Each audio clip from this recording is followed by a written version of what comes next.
Hello students. Hope आप लोग wave optics को एंजॉय कर रहे होगे। तो इसी सीरीज को आगे करते हुए आज हम लेक्चर 2 स्टार्ट करने वाले हैं।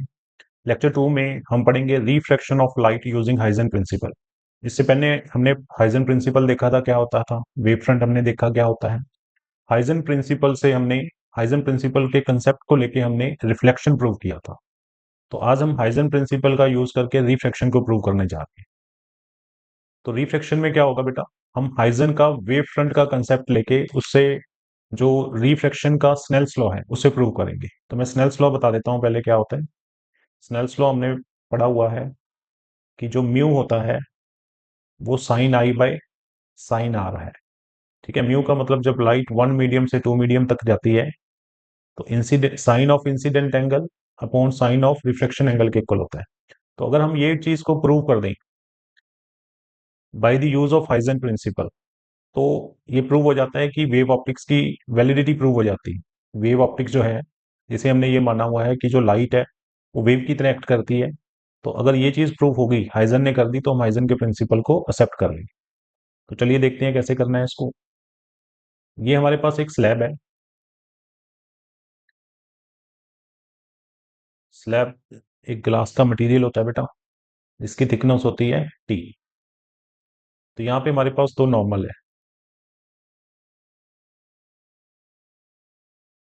तो यहाँ से एक लाइट आएगी बेटा, ऐसे करके। क्योंकि ये मीडियम फर्स्ट है, ये मीडियम टू है। फर्स्ट मीडियम का रिफ्लेक्टिव इंडेक्स म्यू वन है और सेकंड मटेरियल का जो है वो म्यू टू है। तो रे जो है, हम ये भी सपोज कर लेते हैं कि mu one is greater than mu two. तो ये रेयर मीडियम है और जहां पे ये रे जा रही है वो हमारा डेंसर मीडियम। तो जब भी कोई लाइट रेयर टू डेंसर जाती है तो ये टू वर्ड्स दी नॉर्मल ऐसे बेंड हो जाती है। ठीक है, तो इस एंगल को हम बोलते हैं रिफ्लेक्शन। इस फेनोमेना को रिफ्लेक्शन कहा जाता है। ठीक है। सिमिलरली एक और लाइट आई, इससे रे वन का नाम दे देते हैं, दिस इज रे टू। यहाँ पे भी लाइट क्या होगी, इस टाइप में बेंड होगी। इसका भी ये एंगल आर होगा और ये एंगल आई होगा, एंगल ऑफ इंसिडेंट। इस पॉइंट को हम दे देते हैं नाम ए और इस पॉइंट को नाम दे देते हैं बी। तो क्योंकि अभी हमने वेव फ्रंट कंसेप्ट यूज करना है इसके अंदर, मतलब हाइजन का प्रिंसिपल यूज करना है, तो हम क्या करेंगे, ए पॉइंट से सेकेंड रे के ऊपर एक नॉर्मल ड्रॉ करेंगे। इसको नाम दे देते हैं हम ए टू ए डैश। और कितने एंगल से करेंगे, एंगल ऑफ इंसिडेंट से करें। कि ये वाला जो एंगल है आपका एंगल ऑफ इंसिडेंट है। तो यहां से क्या होगा, जो लाइट टू है जब वो ए डैश से बी तक जाएगी, मतलब ये सेकंड लाइट है, जब ए डैश से बी तक जा रही है, तो सपोज ए डैश से लेके बी तक वो सी स्पीड से जा रही है और उसे टाइम लगा टी। ये हमने सपोज कर लिया कि टाइम टी में वो ए डैश से बी तक पहुंची। तो हमें ये देखना है कि लाइट वन जब ए पे है वो इतने टाइम में कहां तक जाएगी। हम सपोज कर लेते हैं कि वो यहां तक है। इस पॉइंट को नाम दे देते हैं बी डैश। अब ए बी डैश जो होगा वो होगा V into T, distance. V क्या है बेटा, V speed of light in medium है। Speed of light in medium. C हमें पता है कि speed of light in vacuum होती है। ठीक है, ये भी हमें पता है सी ग्रेटर देन वी होती है। तो ये हमारा बन गया secondary wave front R angle पे। ये हमारा क्या था, प्राइमरी वेव फ्रंट था। इसे हम कहेंगे सेकेंडरी वेव फ्रंट, जैसा कि हमने रिफ्लेक्शन में यूज किया था। तो अब कोई भी लाइट जब प्राइमरी वेव फ्रंट से जाएगी, सेम टाइम में वो सेकेंडरी तक पहुंचती रहेगी। जैसे कोई लाइट ऐसे आई, ये बेंड होके यहाँ पहुंच गई, उतने ही टाइम में ये वाली लाइट यहाँ पहुंचेगी, उतने ही टाइम में ये वाली लाइट यहाँ पहुंचेगी, उतने ही टाइम में ये वाली लाइट बेंड होके यहाँ पहुंचती रहेगी। कहने का मतलब ये है कि कोई भी लाइट जो है उसको प्राइमरी वेव फ्रंट से लेके सेकेंडरी वेव फ्रंट तक जो टाइम लगता है वो सेम लगता है। यही तो कंसेप्ट होता है हाइजन का, कि प्राइमरी जो है वो सोर्स का काम करेगा सेकेंडरी के लिए। तो इसीलिए कोई भी लाइट जब प्राइमरी पे होती है तो उसको सेम टाइम लगेगा सेकेंडरी तक, सिमिलरली सेकेंडरी से टर्शरी तक। तो ये हमारे पास दो पॉइंट आ गए। अब हम यहां से लेंगे triangle A A dash B. तो ये है ए डैश बी। यहां से हम निकालेंगे साइन आई, जो कि होगा परपेंडिकुलर अपॉन हाइपोटेनियस। तो यहाँ पे जो ए डैश है वो परपेंडिकुलर काम करेगा और ये हाइपोटेनियस काम करेगा। Similarly in triangle A B B dash में, ए बी बी डैश में ये 90 डिग्री है। तो यहाँ पे भी हम साइन आर निकालेंगे। तो साइन आर परपेंडिकुलर होगा A B dash upon A B. ये सेकेंड इक्वेशन आ गई। अब यहां पे हम क्या करेंगे, साइन आई को साइन आर से डिवाइड कर देते हैं। तो जो साइन आई है उसकी वैल्यू हमारे पास है A dash B upon A B, और साइन आर की जो वैल्यू हमने अभी ली है वो ली है A B dash upon A B. तो ए बी से ए बी कैंसिल आउट। तो जो ए डैश बी है वो हमने पहले फर्स्ट इक्वेशन में देख रखा है, इसको थर्ड इक्वेशन लेनी पड़ेगी, इसको फोर्थ, क्योंकि फर्स्ट और सेकंड में ऑलरेडी ले चुका हूं यहाँ पे। तो ए डैश बी है C into T, A B dash हमारे पास है वी इंटू टी, टी से टी कैंसिल आउट, तो ये आ गया सी बाई वी, यानी sine I upon sine are equal to C upon V, और सी अपॉन वी हमें पता है म्यू के इक्वल होता है। तो hence sine I upon sine are equal to mu r. This is the Snell's law. तो हमने हाइजन के वेव कंसेप्ट को लेके प्रूव कर दिया स्नेल्स लॉ। तो इसका मतलब Huygens principle reflection of light को भी प्रूव कर रहा है, तो ये एक्सेप्टेबल है। सेकेंड टॉपिक हमारा है coherent source and principle of superposition. देखिए पहले देखेंगे कोहेरेंट सोर्स क्या होते हैं। कोहेरेंट सोर्स जो होते हैं, मान लो मेरे पास दो सोर्स हैं S1 एंड S2। इसकी वेवलेंथ है λ1, इस सोर्स की है λ2। ये सोर्स ऑफ लाइट लिया है, यहां से लाइट निकलती है। इसकी फ्रीक्वेंसी f1 है, इसकी फ्रीक्वेंसी f2 है, और इन दोनों का, इसका फेज है φ1, इसका फेज है φ2। ठीक है। तो कोहेरेंट सोर्स कब कहेंगे, S1 S2 को हम कहेंगे कोहेरेंट सोर्स। ठीक है, मैं यहां पे लिख देता हूं S1 and S2 is called coherent if दोनों की वेवलेंथ सेम हो, दोनों की फ्रीक्वेंसी सेम हो, दोनों का फेज डिफरेंस जो है वो सेम, फेज जो है सेम हो, या फेज डिफरेंस यानी कि φ1 माइनस φ2 हमेशा कांस्टेंट रहे। तो अगर ऐसी कोई लाइट है, ऐसे कोई सोर्सेज हमारे पास हैं जिनकी वेवलेंथ, फ्रीक्वेंसी और फेज सेम है, या उनमें कांस्टेंट फेज डिफरेंस है जब तक हम उसको यूज कर रहे हैं, तो ऐसे को हम क्या बोलेंगे कि ये हमारे कोहेरेंट सोर्सेज होते हैं। तो कोहेरेंट सोर्स कैसे बनते हैं, देखिए पहली बात तो ये है कि कोई भी इंडिपेंडेंट सोर्स जो होते हैं, no two independent source is coherent. कोई भी दो इंडिपेंडेंट सोर्स, मान लो आपके पास दो टॉर्च है, सेम ही कंपनी की बनी हुई है, तो दोनों टॉर्च से जो लाइट निकलती है वो कोहेरेंट नहीं है। उसमें वेवलेंथ, फ्रीक्वेंसी हम नहीं कह सकते कि वो सेम रहेगी, होती ही नहीं सेम। तो इसलिए दो इंडिपेंडेंट सोर्स कभी भी कोहेरेंट नहीं हो सकते। सेकेंडली, तो फिर कोहेरेंट सोर्स बनेंगे कैसे। ठीक है, अगर दो इंडिपेंडेंट सोर्स कोहेरेंट नहीं है तो ऐसी क्या कंडीशन होनी चाहिए जिसपे हमारे कोहेरेंट सोर्सेज बनेंगे। तो कोहेरेंट सोर्स को बनाने के लिए हम इसकी कंडीशन करने वाले हैं अभी। कंडीशन ऑफ कोहेरेंट सोर्सेस, या how we obtain coherent sources. Number one, single source होना चाहिए। देखिए एक ही सोर्स से हम दो सोर्स बनाएंगे। कैसे, जैसे एक हमने सोर्स ले लिया, एक उसकी इमेज ले ली, तो एक ही सोर्स की जो इमेज है वो उसके लिए कोहेरेंट का काम करेगी। हो सकता है कि किसी एक सोर्स की दो रियल इमेज हो या दो वर्चुअल इमेज हो, तो जो दो इमेज होती है वो भी कोहेरेंट होती है, वो आपस में भी कोहेरेंट होती है। ठीक है, मैं फिर से बता देता हूं कि मान लो ये आपका ऑब्जेक्ट है, इसकी इमेज बन गई, तो ये दोनों आपस में कोहेरेंट होंगे। या एक ही ऑब्जेक्ट की दो रियल इमेज बन गई या दो वर्चुअल इमेज बन गई, तो ये दोनों आपस में कोहेरेंट होंगे, ये भी कोहेरेंट होंगे। कहने का मतलब ये है कि सिंगल सोर्स ही जो होता है वो कोहेरेंट सोर्स बनाया जा सकता है उससे। ठीक है, इंडिपेंडेंट सोर्स से कोहेरेंट सोर्स नहीं बनाया जा सकता। ये पहली कंडीशन है सिंगल सोर्स। दूसरी क्या है कि जो भी सोर्स हम लेंगे, चाहे वो सिंगल सोर्स ही क्यों नहीं ले रहे हम, तो सिंगल सोर्स भी मोनोक्रोमेटिक होना चाहिए। अब मोनोक्रोमेटिक क्या होता है, देखो डिफरेंट कलर नहीं होना चाहिए। मोनोक्रोमेटिक का मतलब होता है कि सेम कलर। जो भी आप सिंगल सोर्स ले रहे हो, उसी की इमेज ले रहे हो, या उससे दो रियल इमेज ले रहे हो या वर्चुअल इमेज ले रहे हो, वो दोनों क्या होने चाहिए, मोनोक्रोमेटिक होनी चाहिए, उनका कलर सेम होना चाहिए। तीसरी कंडीशन ये है कि इनका जो पाथ डिफरेंस है, जो दो आप सोर्सेज ले रहे हो, पाथ डिफरेंस स्मॉल होना चाहिए। ये पाथ रेफरेंस जो है वो लार्ज नहीं होना चाहिए। This is the main condition. तो ये अगर ये तीन कंडीशन आपकी फुलफिल हो रही है तो हम क्या कहेंगे कि आपके सोर्स क्या है, कोहेरेंट है। अदरवाइज सोर्स जो है वो कोहेरेंट नहीं है। ठीक है बेटा, देखिए इसको।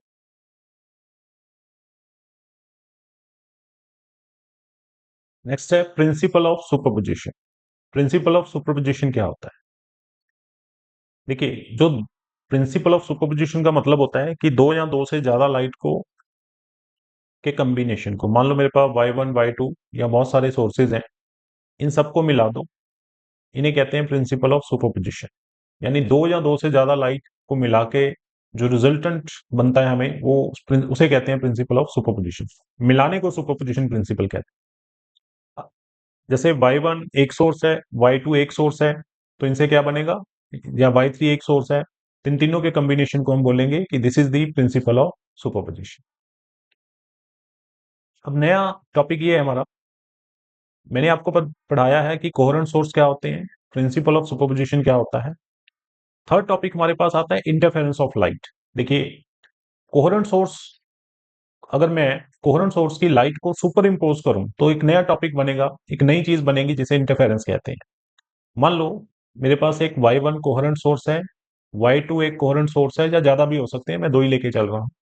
तो दो सोर्सेस जो कि कोहेरेंट है उनको मिलाने से एक फेनामिना बनता है जिसे इंटरफेरेंस कहा जाता है, इंटरफेरेंस ऑफ लाइट। इंटरफेरेंस जो है वो तभी बनेगा अगर सुपरपोजिशन, सुपरपोजिशन जो दो लाइट का हो रहा है जो कि कोहेरेंट है, ये कंडीशन है इसकी। अच्छा, इंटरफेरेंस होता क्या है? अब जैसे सिंगल लाइट है, सिंगल लाइट के चारों तरफ जो भी लाइट होगी उनकी एनर्जी जो होगी वो सेम होगी, सेम लेवल पे होगी, क्योंकि वो सेम उनका डिस्ट्रीब्यूशन हो रहा है, सेम एनर्जी का डिस्ट्रीब्यूशन हो रहा है। ठीक है, लेकिन जब दो लाइट को मिलाएंगे तो उनका एनर्जी डिस्ट्रीब्यूशन अलग अलग हो जाएगा। देखो मैं एग्जांपल देता हूँ, सपोज एक लाइट है एस, तो इसके चारों तरफ जो एनर्जी होगी एक जैसी होगी। ठीक है, लेकिन अगर मान लो मेरे पास दो सोर्स हो जाएंगे तो इसकी और इसकी अलग अलग होगी, दोनों मिक्स हो जाएंगी। तो मिक्स होने से क्या होगा कि हमें स्क्रीन के ऊपर पहले तो एक जैसे दिख रही थी स्क्रीन, ब्राइट है तो ब्राइट दिख रही है, डार्क है तो डार्क दिख रही है। लेकिन अगर दो सोर्सेज की लाइट को मिला दें तो उनकी एनर्जी का रिडिस्ट्रीब्यूशन हो जाता है, जिसे हम कहते हैं रिडिस्ट्रीब्यूशन ऑफ एनर्जी। तो इससे स्क्रीन पे क्या नजर आएगा, कहीं कहीं पे डॉट्स नजर आएंगे, ब्लैक नजर आएगा, जिसे मैक्सिमा कहा जाता है, या इसे कंस्ट्रक्टिव इंटरफेरेंस भी बोला जाता है। लेकिन कहीं कहीं पे क्या आएगा, डार्क पॉइंट आ जाएगा, जिसे मिनिमा कहा जाता है टेक्निकली वर्ड में, या उसे डिस्ट्रक्टिव इंटरफेरेंस भी बोला जाता है। ठीक है, तो अब हम इसकी कंडीशन देखेंगे क्या है।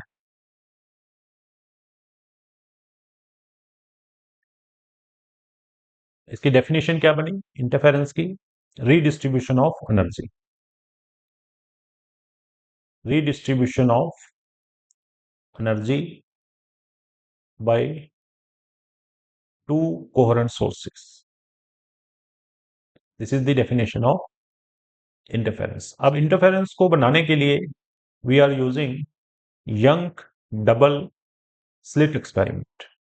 अब ये देखते हैं क्या होता है यंग डबल स्लिट एक्सपेरिमेंट। तो यंग डबल स्लिट एक्सपेरिमेंट, जिसे YDSC भी बोला जाता है, इससे हम इंटरफेरेंस बनाएंगे और फिर कंडीशन ऑफ सस्टेन इंटरफेरेंस निकालेंगे, कंस्ट्रक्टिव और डिस्ट्रक्टिव की। तो यंग डबल स्लिट ने क्या किया, एक सोर्स लिया, इसके आगे एक इस टाइप का ब्लॉकेज रख दिया, यहां पे स्क्रीन ले ली। स्क्रीन कोई भी दीवार हो सकती है, व्हाइट कपड़ा हो सकता है, ये कोई गत्ता हो सकता है, ये भी गत्ता हो सकता है। इसमें हमने एक होल कर दिया, यहाँ पे दो होल कर दो, S1 और S2। ठीक है, दोनों के बीच का डिस्टेंस हम ले लेते हैं D है, और स्क्रीन और इन दो स्लिट के बीच का डिस्टेंस है कैपिटल D। अब क्या होगा, देखो जो लाइट वेव की तरह चलती है उसको हम ऐसे रिप्रेजेंट करते हैं, क्लास 11th में हमने पढ़ा हुआ है। इसको बोलते हैं क्रस्ट, नीचे वाले को बोलते हैं ट्रफ। तो इसको मैं यहाँ पे ऐसे रिप्रेजेंट करूंगा कि पहले क्रस्ट निकला, फिर मैं कलर और ले लेता हूं, ये हो गया आपका ट्रफ।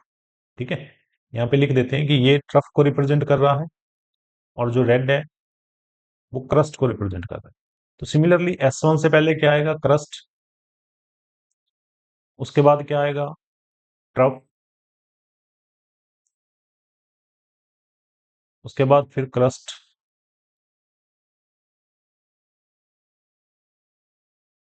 फिर ट्रफ, ये पूरा ट्रफ आ रहा है ऐसे करके। तो यहाँ पे क्या होगा कि यहाँ पे क्रस्ट ट्रफ मिल रहे हैं ये वाले पॉइंट, तो स्क्रीन पे क्या दिखेगा हमें, स्क्रीन पे दिखेगा डार्क पॉइंट, और यहाँ पे क्रस्ट ट्रफ की जगह स्क्रीन पे क्या दिखेगा, ब्राइट पॉइंट। सिमिलरली नीचे डार्क पॉइंट, उसके नीचे ब्राइट पॉइंट। तो दो डार्क के बीच ये जो है, इसे हम कहते हैं सेंट्रल मैक्सिमा, सेंट्रल मैक्सिमा। तो स्क्रीन पे कुछ ऐसा दिखेगा हमें, लाइक पहले ब्राइट, फिर डार्क, ये ब्राइट है, ये डार्क हो गया, फिर ब्राइट हो गया, फिर डार्क हो गया, कुछ इस वे में। ठीक है, तो इस टाइप की चीज को हम इंटरफेरेंस कहते हैं। आप गूगल भी कर सकते हो, उसमें आप क्लियर कट आपको और अच्छी तरह दिखेगा जी। तो इस टाइप की जो स्क्रीन पे ब्लैक व्हाइट दिखता है, उसे इंटरफेरेंस बोला जाता है। इसे कहते हैं रीडिस्ट्रीब्यूशन ऑफ एनर्जी। इसको मैं हटा देता हूं। तब हम कंडीशन देखेंगे क्या है। तो सपोज S1 से जो लाइट निकल रही है वो है Y1, जिसे हम कहेंगे ए साइन ओमेगा टी, और जो S2 से लाइट निकल रही है उसे कहेंगे B sine omega T plus phi. Phi इनमें फेज डिफरेंस है। ये फर्स्ट पॉइंट है and this is second. Actually light को हम Y1 Y2 से रिप्रेजेंट कर रहे हैं, ये कोहरेंट है क्योंकि एक ही सोर्स से दो लाइट बनी हुई है। इनके बीच का डिस्टेंस हम ले लेते हैं कैपिटल एस है, इसे स्मॉल एस मान लेते हैं। तो जब दो लाइट को सुपर इम्पोज करेंगे यानी Y1 Y2, तो हमारा Y1 क्या है, A sine omega T plus B sine omega T plus five. इसको सिंप्लीफाई करेंगे, y is equal to A sine omega two plus B. यहाँ पे हम रूल लगा देंगे साइन ए प्लस बी का। तो sine omega T cos phi, cos omega T sine phi. तुम्हारा y कितना आ गया, ए प्लस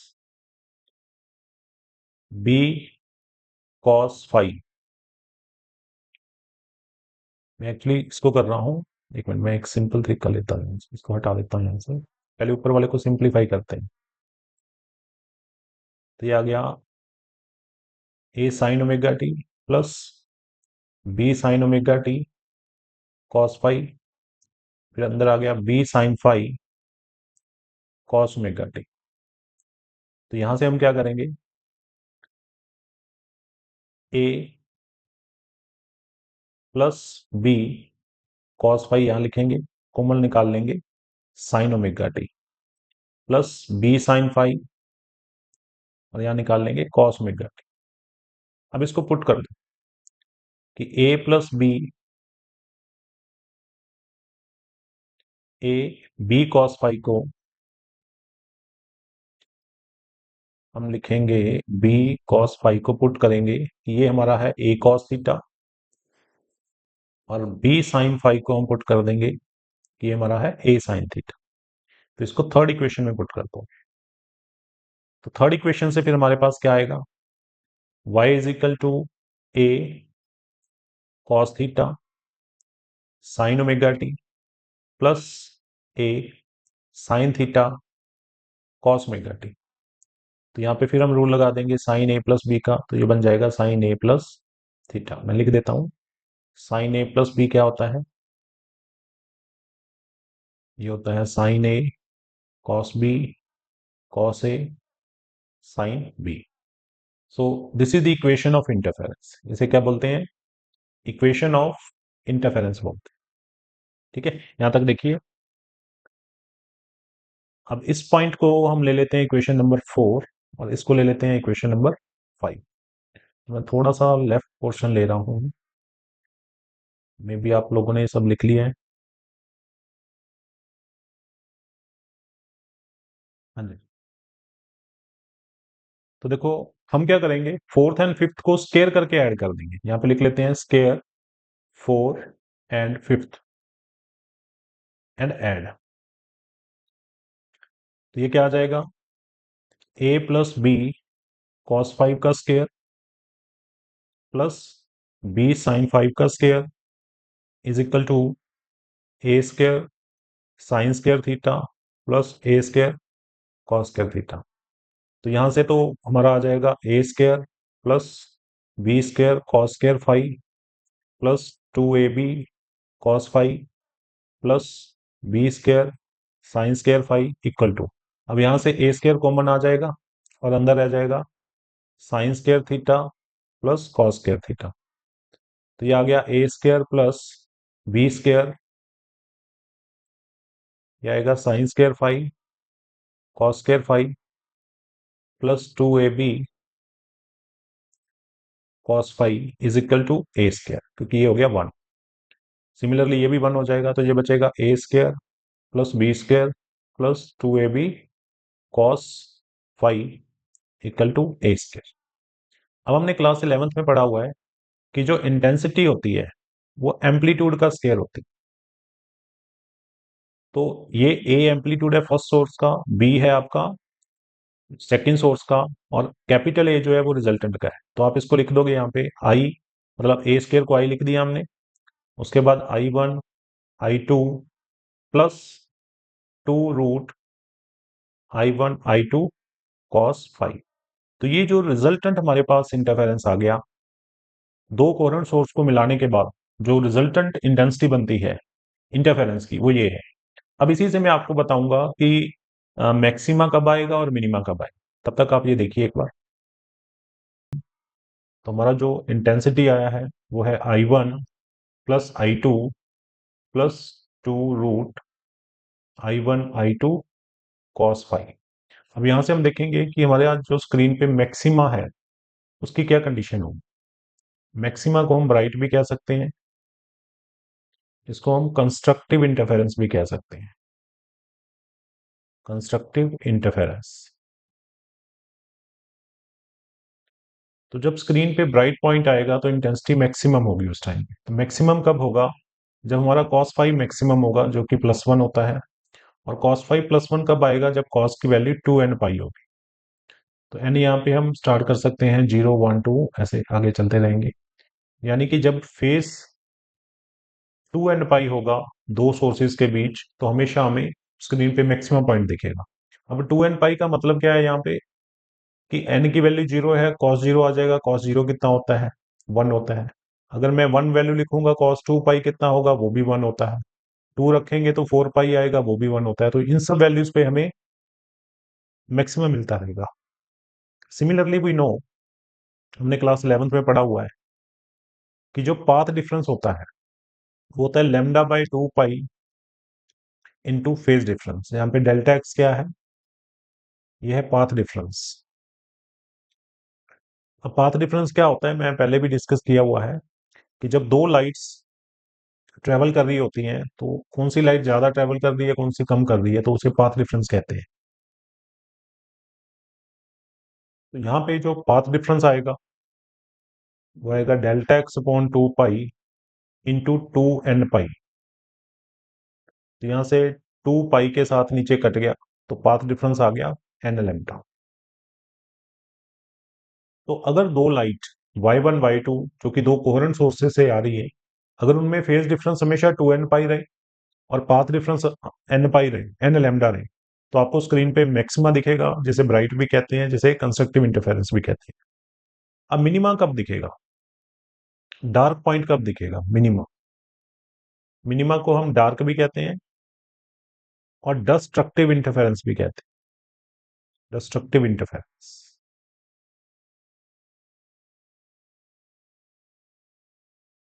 ये ऊपर ब्राइट की कंडीशन थी। तो जब हमारा इंटेंसिटी मिनिमम होगा तो डार्क पॉइंट आएगा, यानी cos 5 की वैल्यू मिनिमम कितनी होती है, -1। और -1 कहाँ पे आता है, जब cos 2n-1 पाई हो। तो यहाँ पे हम n को लेंगे 0 1 2 एंड सो ऑन।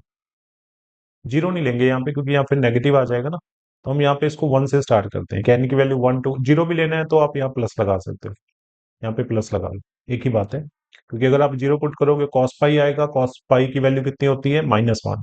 फिर आप 1 पुट करोगे तो कॉस 3 पाई आएगा, 3 पाई की वैल्यू भी कितनी होती है -1।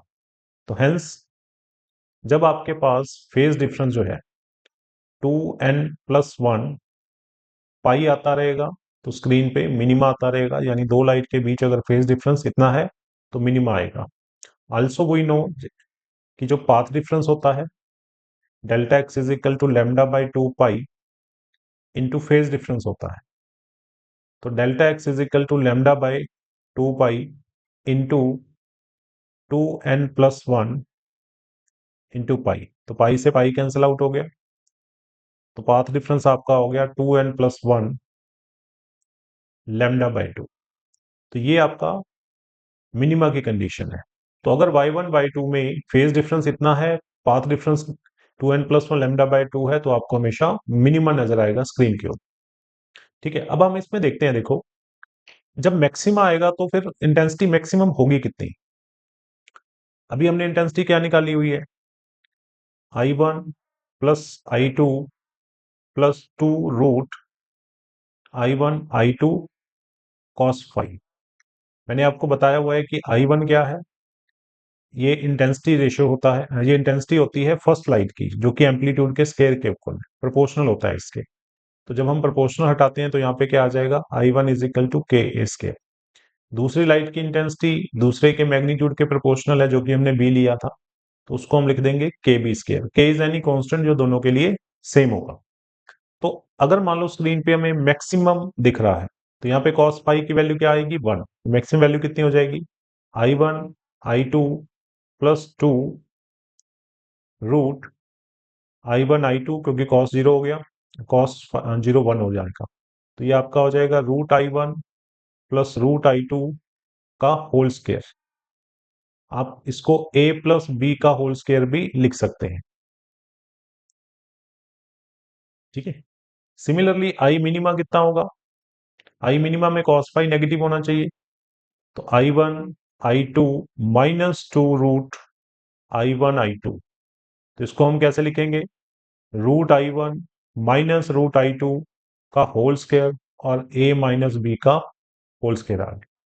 तो अगर आप रेशियो की बात करेंगे कि आई मैक्सिमा और आई मिनिमा कितना होना चाहिए, सो देर आर टू ऑप्शन कि आप a प्लस बी का होल स्केयर करके लिख दो या आप इंटेंसिटी करके भी लिख सकते हो।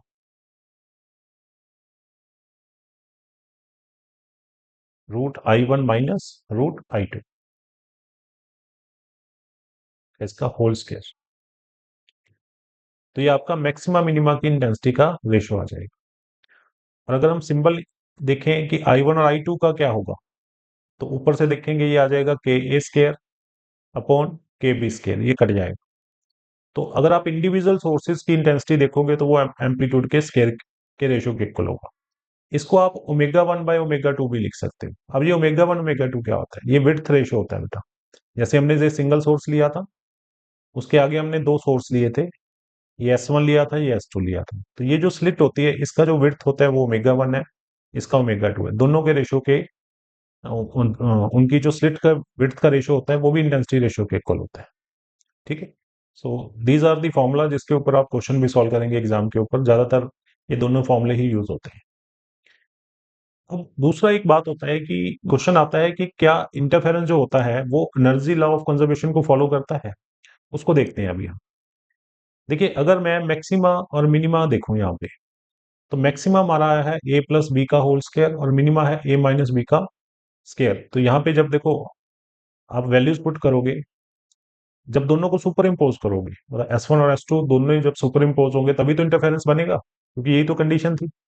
तो अगर हम दो लाइट को सुपर इम्पोज करके उसका एवरेज लेते हैं तो क्या आएगा, एवरेज का मतलब होगा जो भी इंटरफेरेंस में मैक्सिमा की इंटेंसिटी है और जो मिनिमम की इंटेंसिटी है, दो ही चीजें होती है, दोनों को ऐड करके डिवाइड बाई 2 कर दो।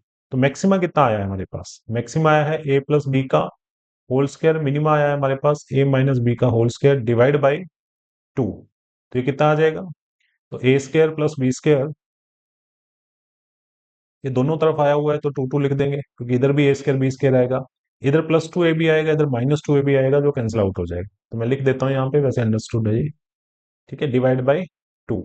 तो ये तो इससे कट गया, ऊपर से 2 नीचे से कट जाएगा, तो ये एवरेज जो इंटेंसिटी बनेगी वो इतनी बनेगी।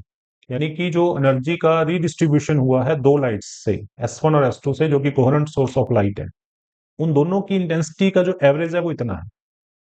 जब हम इंटरफेरेंस बनाते हैं तो इंटरफेरेंस से जो ओवरऑल इंटेंसिटी बनी, उनका जो एवरेज निकला वो A² प्लस B² निकला। अब हम देखते हैं इंडिविजुअली, जैसे फर्स्ट लाइट थी I1, ये ऊपर लिखा हुआ है, मैं कलर दूसरा लेता हूँ यहाँ। जैसे ये I1 है, वो किसके इक्वल है, K² के प्रोपोर्शनल है। मैंने नीचे K यूज नहीं किया, तो मैं ऊपर भी एक बार यूज नहीं करता, ये कांस्टेंट ही है।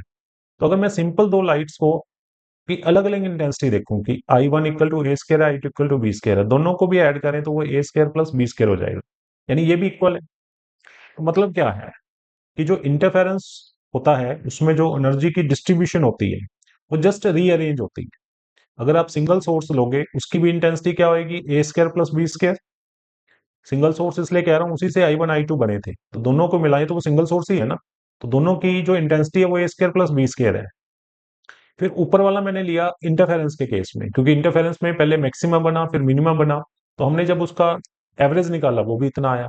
तो हेंस एनर्जी सिर्फ रीडिस्ट्रीब्यूट हुई है इंटरफेरेंस के केस में, neither created not destroyed. Energy ना तो क्रिएट हुई है ना डिस्ट्रॉय हुई है, ये सिर्फ एक फॉर्म से दूसरी फॉर्म में चेंज हुई है, रीडिस्ट्रीब्यूशन हुई है ना। कुछ अगर मैं इसको जनरल लैंग्वेज में आपको समझाऊं कि सपोज यहाँ पे कोई एनर्जी थी ऐसे करके, ठीक है, ये विदाउट इंटरफेरेंस है, और जब इंटरफेरेंस हो गया ये एनर्जी जो है इस वे में आ गई, एक लाइन में आ गई, ठीक है, तो रीडिस्ट्रीब्यूशन हो गया। इसीलिए हम कहते हैं कि जो इंटरफेरेंस होता है वो law of conservation of energy को फॉलो करता है। ये क्वेश्चन एग्जाम में आ जाता है कि क्या इंटरफेरेंस एनर्जी को फॉलो करेगा, एनर्जी लॉ को, तो आपको कहेंगे यस करता है। This is the all about interference.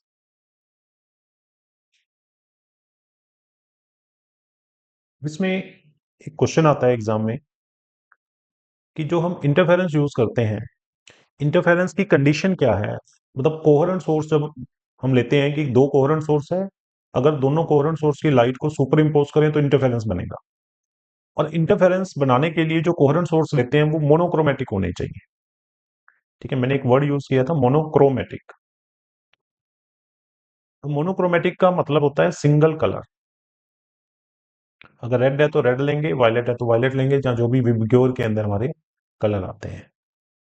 I hope आप लोगों को पता होगा, विबग्योर के अंदर जो रेड होती है इसकी वेवलेंथ सबसे ज्यादा होती है और वायलेट की सबसे कम होती है। तो जो हम सोर्स ले रहे हैं यहाँ पे लाइट का, जिसके आगे हमने एक कार्डबोर्ड लगा के दो सोर्स बनाए थे, फिर दोनों से लाइट को सुपर इम्पोज करा के यहाँ पे हमने इंटरफेरेंस बनाया था, कुछ ऐसा हमने अभी किया था, ठीक है। तो ये जो सोर्स है ये मोनोक्रोमेटिक होना चाहिए। अगर मान लो मैं मोनोक्रोमेटिक नहीं लेता, कोई व्हाइट लाइट यूज करता हूँ या कलर्ड यूज करता हूँ, ठीक है, व्हाइट लाइट में 7 कलर होते हैं, तो उससे क्या फर्क पड़ेगा, क्या उससे इंटरफेरेंस दिखेगा, नहीं। देखो इंटरफेरेंस बनेगा, हर एक कलर जो होगा अपना एक अलग इंटरफेरेंस बना देंगे। तो अगर मैं व्हाइट लाइट की बात कर रहा था जिसमें 7 कलर होते हैं, तो violet, indigo, blue, green, yellow, orange, red, 7 colour के इंटरफेरेंस बन जाएंगे और ओवरलैप कर देंगे। तो जो हमारा सेंट्रल मैक्सिमा होता है, यहाँ पे जो सेंट्रल पे हमें व्हाइट व्हाइट दिखता है जो कि मैक्सिमा होता है, वो तो अभी भी मैक्सिमा ही दिखेगा, क्योंकि व्हाइट कलर जब मिक्स हो जाएगा, मतलब व्हाइट लाइट से सारे कलर मिक्स हो जाएंगे, तो जो सेंट्रल है वो तो व्हाइट ही नजर आएगा। लेकिन उसके बाद कलर आना स्टार्ट हो जाएंगे। तो सबसे पहले वायलेट आएगा, फिर इंडिगो आएगा, फिर ब्लू आएगा, फिर अपना ग्रीन आएगा, येलो आएगा, ऑरेंज आएगा, जो भी प्योर के कलर होते हैं। तो इससे इंटरफेरेंस जो होता है वो डिसअपियर हो जाता है, दिखेगा ही नहीं। हाँ, इंटरफेरेंस क्या होता है, मैक्सिमा मिनिमा, मैक्सिमा मिनिमा। तो इसमें तो जस्ट सेंट्रल पे ब्राइट स्पॉट दिखेगा, उसके बाद कलर नजर आना स्टार्ट हो जाएंगे। इसीलिए इंटरफेरेंस बनाने के लिए हम मोनोक्रोमेटिक लाइट को ही यूज करेंगे, ना कि व्हाइट लाइट को या और किसी कलर।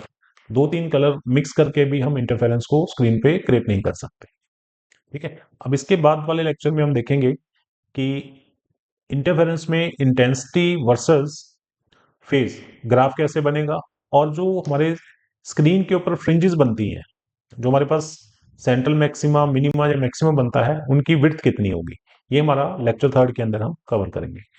आई होप अगर आपको ये चैप्टर समझ आया होगा, जो आज के टॉपिक भी समझ आए होंगे।